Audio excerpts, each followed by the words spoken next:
Hey, it's me, Vicky Marie. Good morning, good afternoon, good evening, wherever you are in this crazy world we're living in. So, here's some news I wasn't expecting to be bringing to you this Monday morning. You have to excuse the state of me. I haven't really, I haven't literally only just woke up, haven't really had a chance to get ready. But I wanted to come on immediately as soon as possible, give you this news because this is a case that we've been following ever since August of 2025. Actual date in August, in fact, I think it was the 26th, yeah, 26th of August 2025. This man, who I'm going to put a photo up, Dezi Freeman.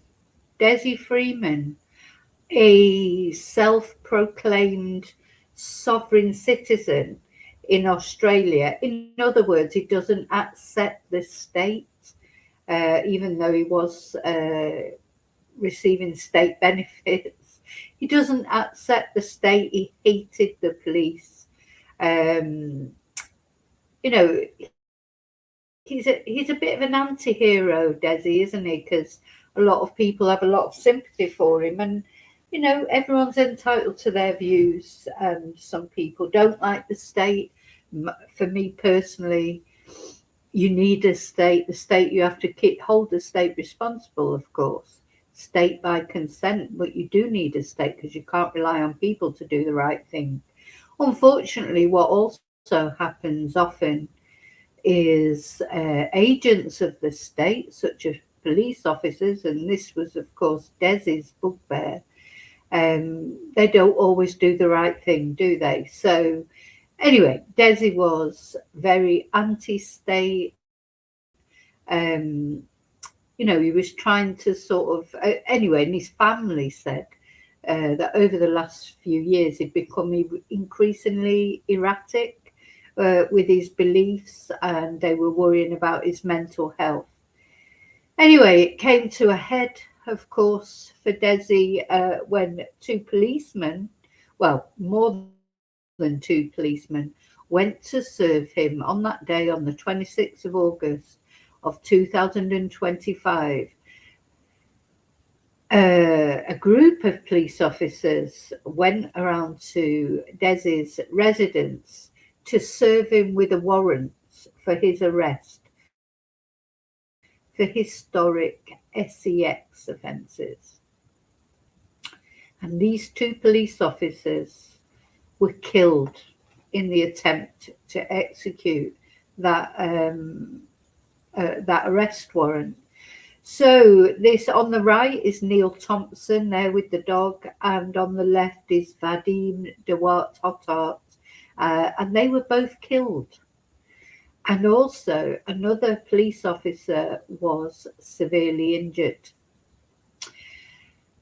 So this all took place in a place called, it's near Victoria, the place you'll know most in Australia that this took place was in Victoria, state of Victoria. And it's a regional town. Porapunka is the town that this took place. And then Desi, he escaped. He escaped into the nearby sort of mountains, bushland,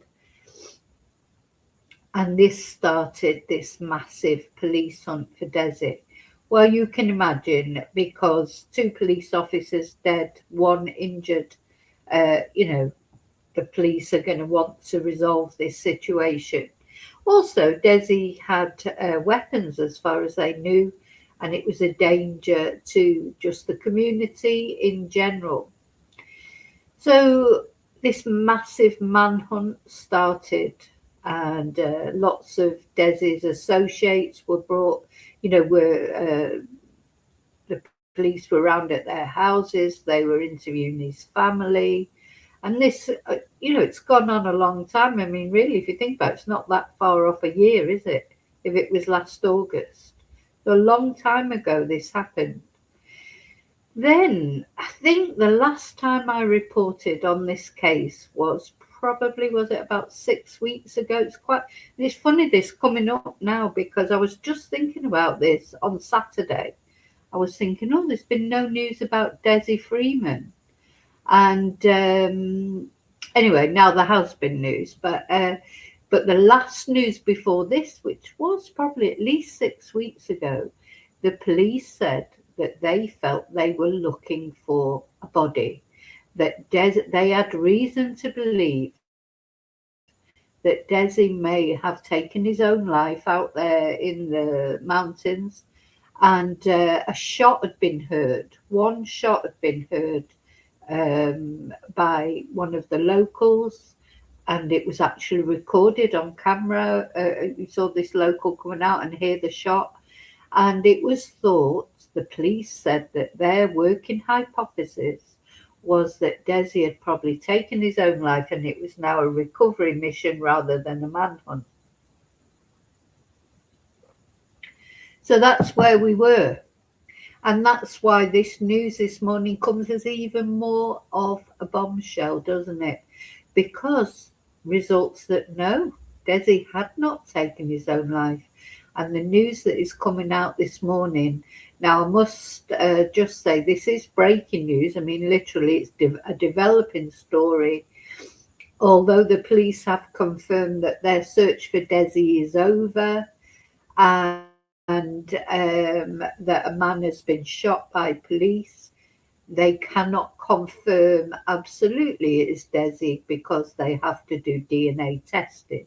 But I think we can safely assume for the police to come out and say this at all, this is Desi. So there's a lot to come out about this story. It's a very sad ending, actually. I mean, at the end of the day, we have to remember that Desi did shoot and kill two police officers and seriously injure another. And these are people who had families themselves. It's not right to do that, no matter what your grudge is against the police. There have been some incidents of police doing very bad things in Australia. And, a lot of people are anti-police, not only Desi. As I say, Desi was like a bit of an anti-hero. A lot of people supported him.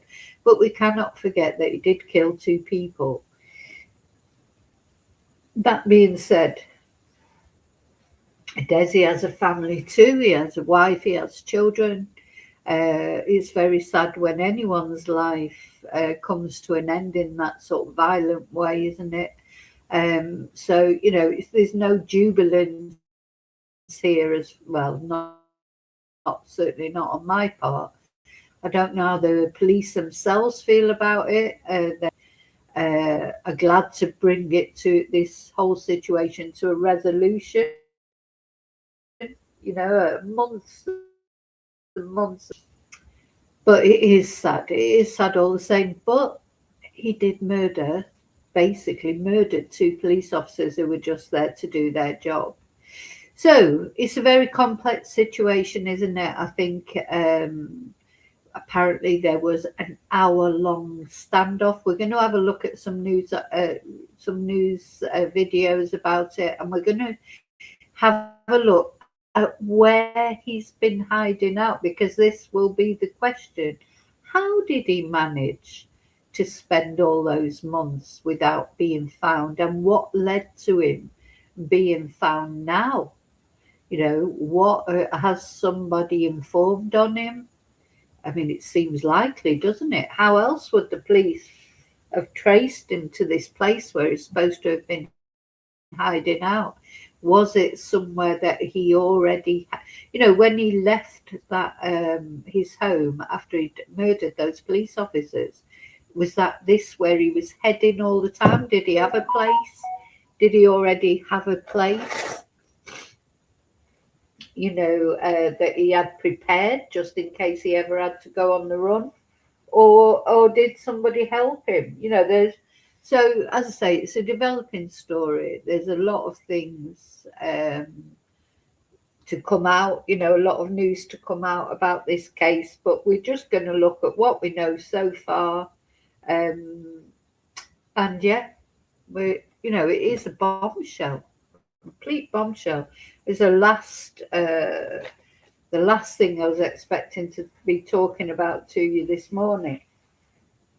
Excuse me, some allergies. All the pollen's out at the moment. So, oof, where do we start? First of all, I'd like to know, as I'm sure we all would, you know, like what was saying, has he had help? Well, he must have had help all this time. And how did they finally find him? Did somebody actually dob him in? Now, the other thing is, apparently there was an hour-long standoff between Dezi and the police before they shot him. It's a shame that they had to shoot him. It would have been much better if they could have brought him in alive for him to answer for his crimes and give his side of the story. But sadly, that's not to be. So there's going to be a big inquiry about that. I think Dezi is going to turn into some sort of martyr for people who believe in sovereign citizenship. To me, I just think, gosh, although it's lovely in principle, the idea of sovereign citizenship, the state was invented is not the right word, but the state develops as a security for citizens. Because if your neighbour suddenly decided they wanted to come and live in your house, like your house better than theirs, or they like your car better than theirs, or whatever, who's going to stop them just coming in and taking your car? That's what the state is there for, isn't it? To maintain law and order. Unfortunately, and it's certainly true, the state sometimes does not, comply properly. Some police officers who are, of course, agents of the state, sometimes they do bad things. There are bad apples in there, and they but there are also lots of law enforcement officers, aren't they, who do a good job every day and help people. I think it's a situation that will always be debated. But Dezi, I think, is going to stand up in the future. He's going to be represented as almost, as I say, a bit of a martyr as it develops, as to finding out exactly what happened. For this length of time that he's managed to evade capture. More will come out, I suppose, about how the standoff developed. Why was he shot in the end and killed? Did he have a weapon? So as I say, please remember, this is still a developing story. I don't know all the full details yet, but we'll find out. Anyway, before I just carry on to show you some of the circumstances around this, just want to say thank you to everyone for watching, for liking, for subscribing. Special thank you to my members and those of you by Ko-fi, send super stickers, etc. But thank you to everyone who positively contributes towards my channel. Thank you. Okay, so let's have a look. Let me just take. I took that off. I've got to take that away. So there's a video's already come out now from one of the news stations showing where Dezi is thought to have spent his last his last days. Sorry, I think I might be going to sneeze. Anyway, let's have a look at this.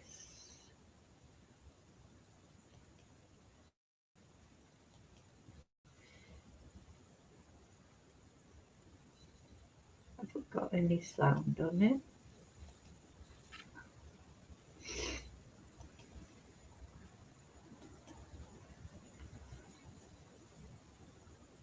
So this is apparently where he was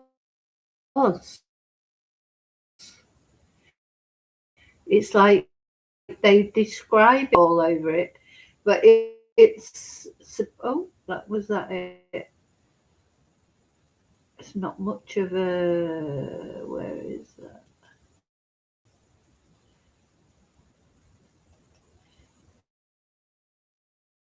You can't see it because can't see it very well because they've got their 10 News all over it.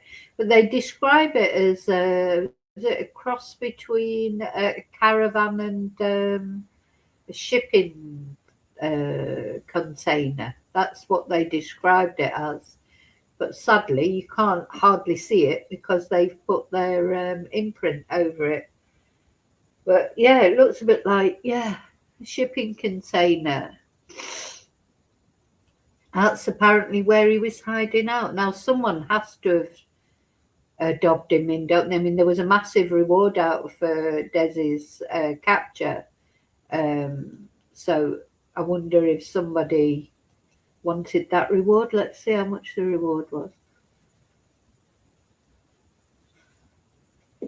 Oh, Jesus, excuse me. So he was born actually Desmond Christopher Philby, and there seems to, but he changed his name to Dezi Bird Freeman because of him being a sovereign citizen. So apparently he was a freelance photographer. He was interested in bushcraft. He had hiked in the Mount Buffalo National Park since he was 16, and his son described it as his second home.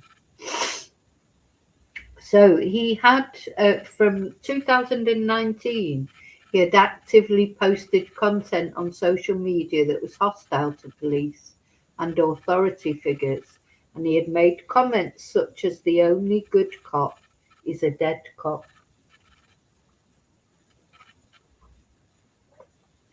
He referred to them as frigging Nazis, terrorist thugs.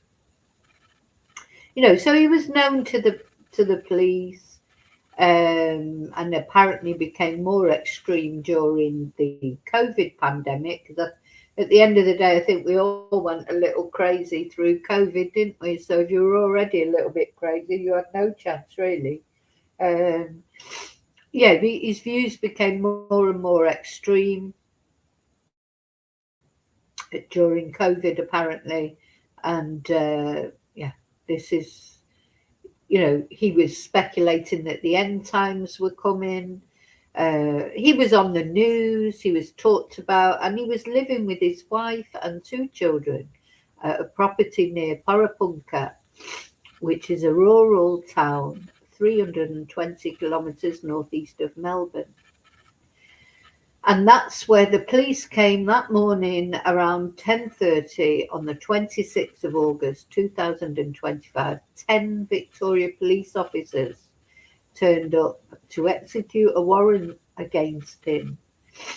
And this was part of a firearms prohibition order and also related to an SEX offence against a child under the age of 16, which was alleged to have taken place within the previous 2 years.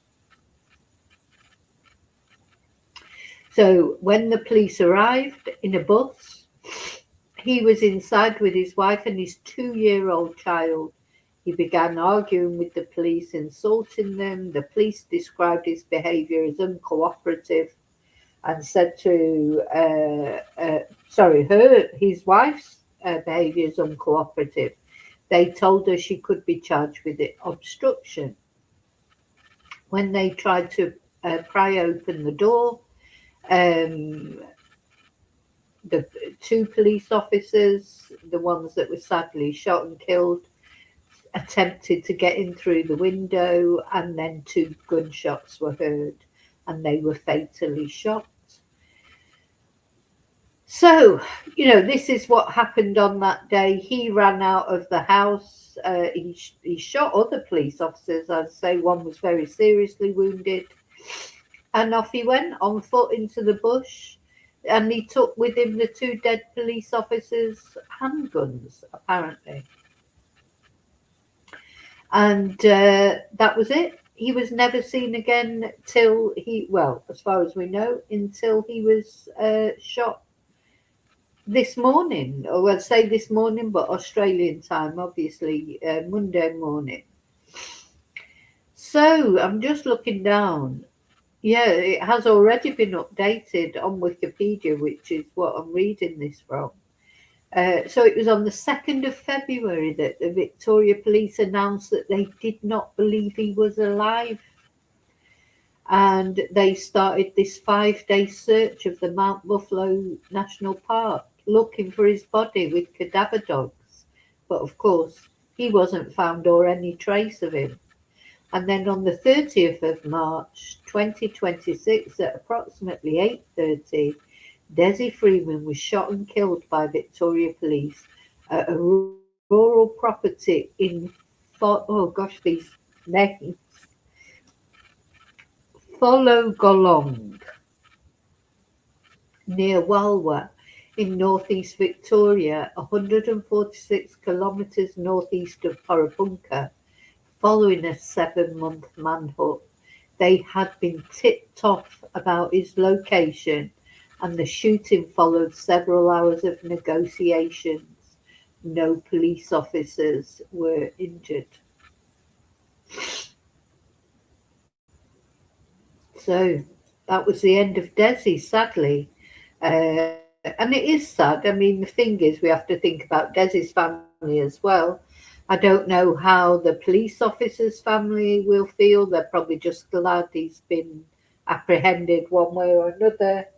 Doesn't bring their family members back, does it? But it's a very sad situation. The whole thing is a very sad situation. But so let's have a look at some other news items about it. There's a few videos here on X.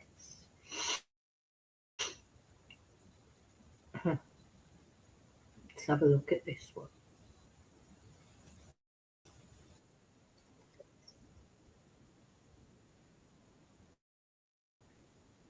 Down to that police killer Dezi Feeman, who gunned down 2 officers, has been killed. The double murderer shot by police this morning during a raid on the Victoria-New South Wales border. This is exclusive 9 News video of that property in Walwa, where police confronted the fugitive, ending what was a more than 7-month search. We'll take you to the scene live shortly. But first, let's go to Eliza Rugg, who is leading us off with the latest details in Melbourne. Eliza, the Victoria Police Chief has been addressing the media, giving details on that extensive 7-month search that ended in a shootout. Yes, Deb, we've just heard from the Chief Commissioner, Mike Bush, and he says that Dezi Feeman, the fugitive, was given an opportunity to surrender peacefully, but he chose was in northeast Victoria. Police descended on a property there. There's been a confrontation with Dezi Feeman. It's understood that he was in a container or caravan type structure when police have appealed for him to encourage him to come out when police have fatally shot Dezi Feeman. Thankfully, no police officers were injured during this shooting. Of course, this is a shocking development after this 7-month search for Dezi Feeman, after he shot dead 2 police officers around about 2 hours away in the town of Porepunkah in Victoria's High Country in August last year. This sparked the biggest manhunt in Victoria's history. It was described as relentless. We know that he was an experienced bushman and there had been no sign of him. There was a theory that potentially he had already died or even potentially taken his own life. But it turns out Dezi Feeman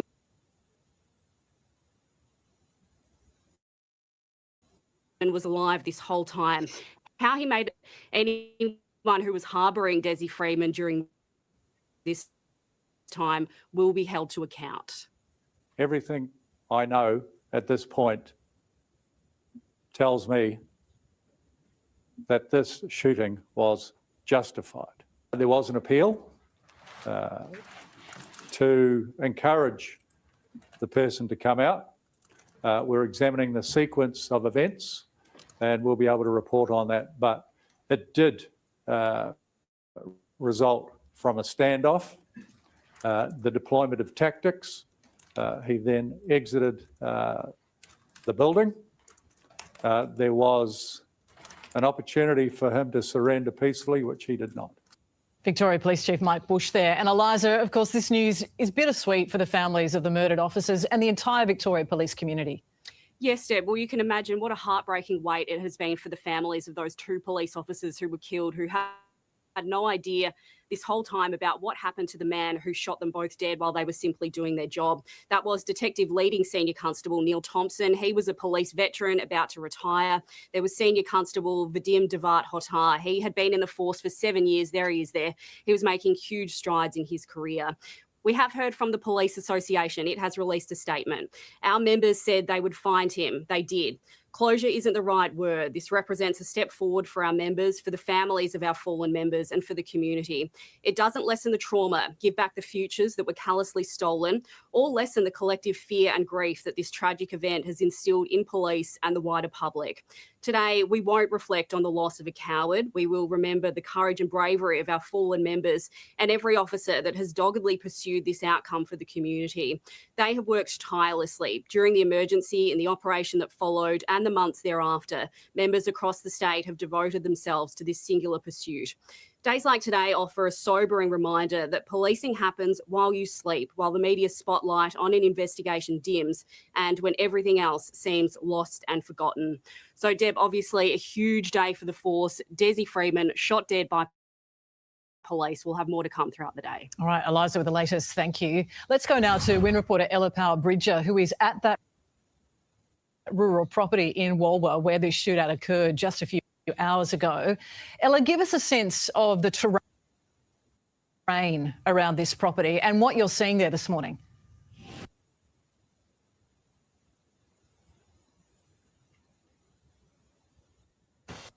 Yes, Deb, we're at a very remote property here just outside of Mount Lawson National Park. Police have blocked entry to the property, which is just behind me here. Fires ripped through here just in January. The scenes behind the property are completely burnt out. But it's believed that Dezi was being harboured by a farmer. We can see sheep here on the property as well. It was believed he was found in a shipping container. There are a few on the property. It's unclear which one it was. Unmarked cars and plainclothes police have been coming and going. Now, that's interesting, isn't it, that they think he was harboured by a farmer. The thing is, Dezi has got a lot of support, you know, like it or lump it, he has. I've seen that when I've reported on Dezi right from the beginning on my channel. A lot of people are in support of him, despite the fact that he has murdered 2 police officers. So this farmer has helped to hide him. He's going to be in big trouble, isn't he? You know, somebody has grasped. Most definitely, they said that they'd had a tip-off. Maybe it was an anonymous tip-off, or maybe whoever it was looking for that massive reward, which I'm not sure exactly how much the reward was. But somebody might be after that reward. Wasn't it? $100,000? Let's see. I need to Google it. I know it was a big reward that was offered. So somebody somewhere, it seems like, has tipped off the police. Can't find the amount. Oh,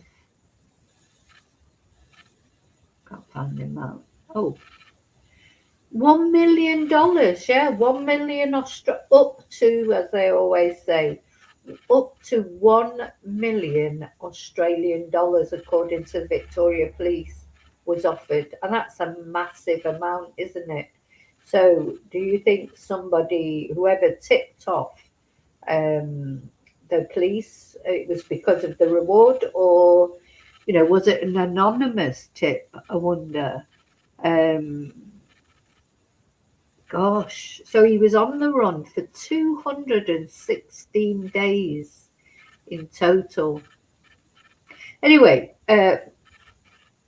let's just watch the end of this.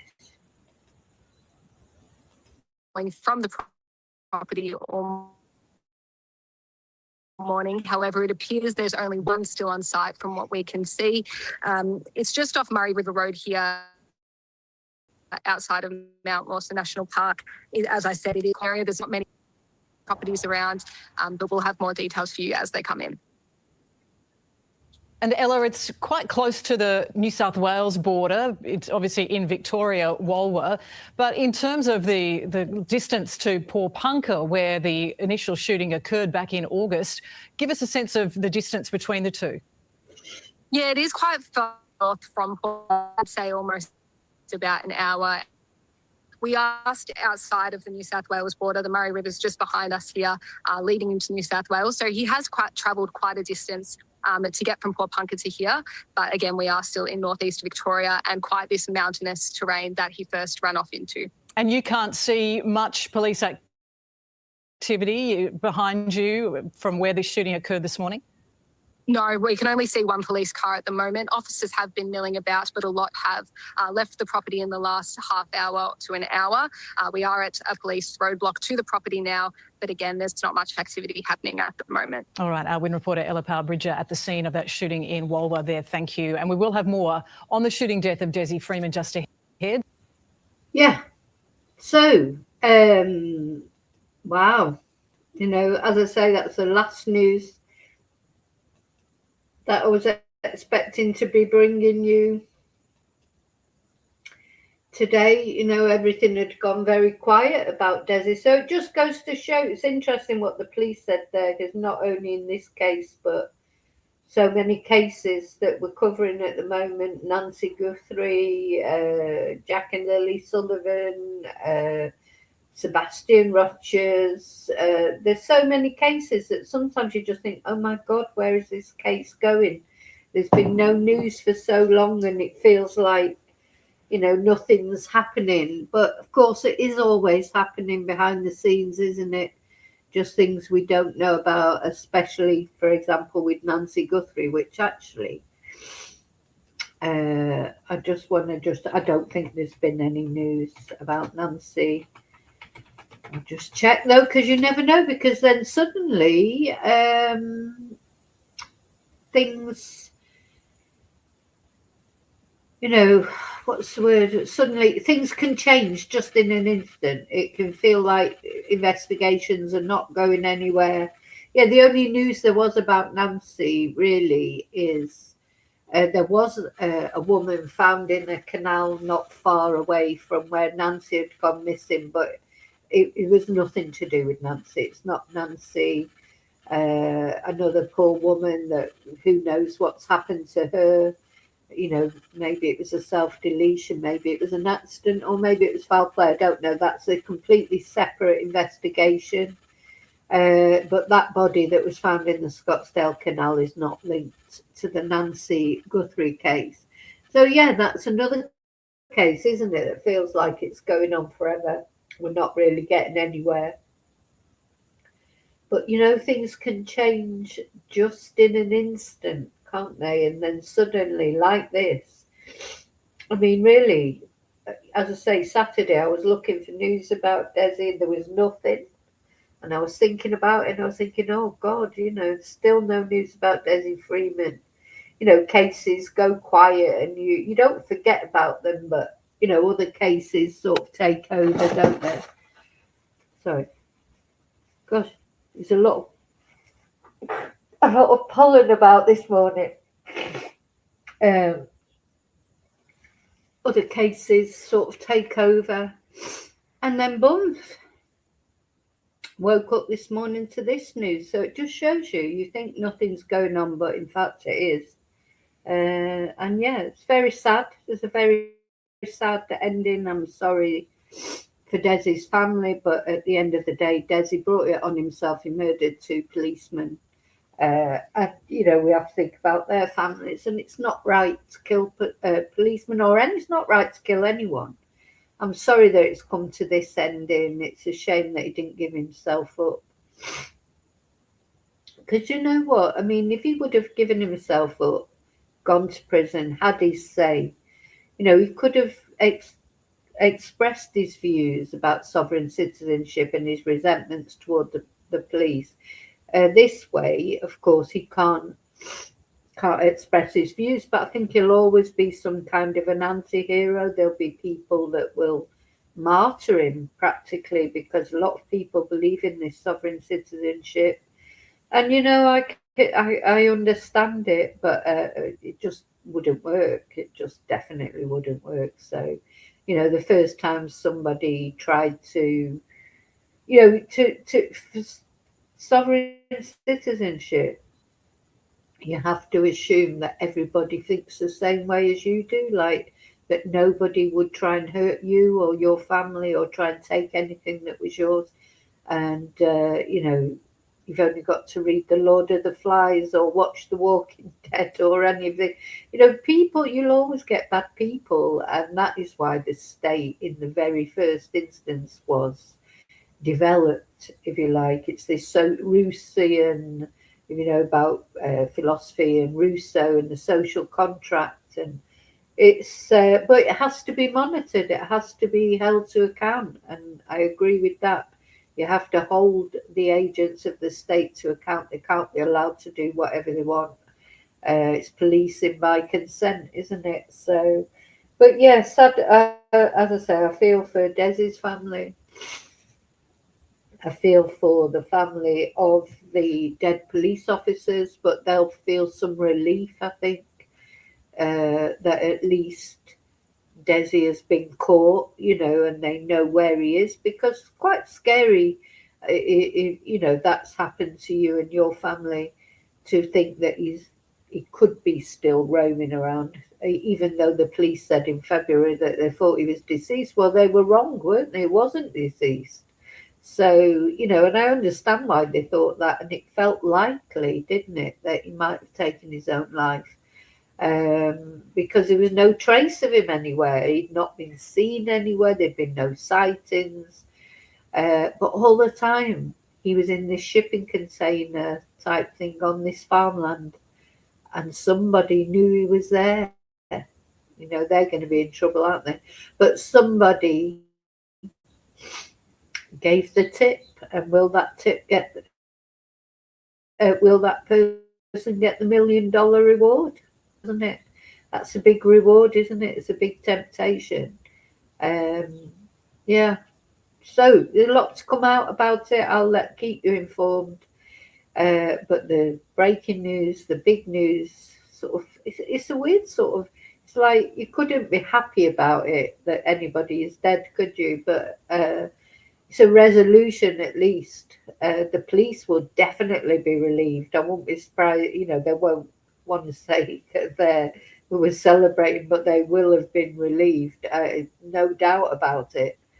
And it seems like they tried to get him to surrender, but he wouldn't. So, but that's an investigation, isn't it, that will have to take place. So, at the end of the day, after he'd killed 2 police officers, I don't think there's going to be any.